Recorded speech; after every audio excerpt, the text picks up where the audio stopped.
on. Hey man, I'm Trent.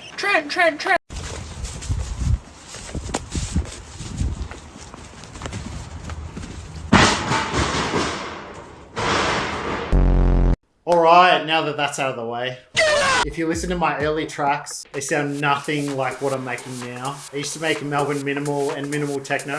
128 BPM, clean, kind of polite. Now it's darker, faster, way more aggressive. Today I'll be breaking down how my sound evolved and why that change had to happen. Back then I was all about 128 BPM. It's kind of funny because 130 BPM was way too crazy. Kind of reminded me of psytrance. The tracks were dark but nothing wild. Honestly, a bit generic. I was chasing metrics, so whatever would get me the most plays, likes, comments, reposts on SoundCloud. Influences came from the Melbourne minimal scene. Producers like YROR, Short Round, Orkestrated, and then from overseas, so Minimal, Angie Core, Lorenzo Diani. I've always used Ableton, that's never changed. But honestly, early on I was just copying to learn. I had a few absolute bangers though. The Spaniard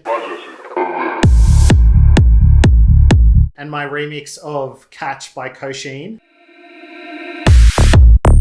Those ones really went off at the time. Then I started following Lenthaki on Instagram. That hypnotic looping drive just hit different. It sounded like what proper techno was meant to be. Around the same time I found Julian Earl on YouTube. This guy is a machine. Super technical, knows every detail about sound design. And that's when I started diving into heavy rumbles, distortion, and the harder side of techno. And unfortunately I realized that I didn't really see a future in minimal anymore. So I moved on, 140 BPM to 160 BPM. And I never looked back. Bring it back. You can really hear the difference. The old stuff was clean, kind of tinny. Now it's layered, distorted, full. I think the structure of my tracks got longer, more epic. I went from being very percussion focused to adding more melodic, moody layers, but still keeping it minimal. Basically, I went from tidy to textured, from safe to savage.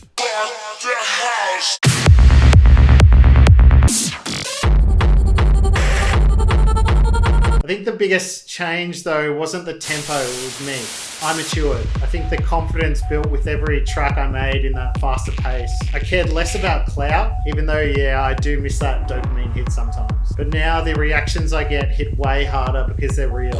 I'm still super polished, but I allow more slack, a bit of grit, some imperfection. That's what really gives the sound life. My sound now is deeper, faster, more aggressive, but also sadder and moodier. It's not just about power, it's about emotion and catharsis. My tracks are short, around 3 minutes. I don't f around. I think the way I blend dark, moody, and aggressive elements is smooth. That's my thing. That oozy, rolling energy when it feels slower than it is. That's me. Right now I'm refining, chasing mastery. I want to reach a point where what I hear in my head is exactly what comes out of the speakers. That's the next evolution. I really do appreciate everyone that's been there from the minimal days till now. You've literally heard me grow up through my music.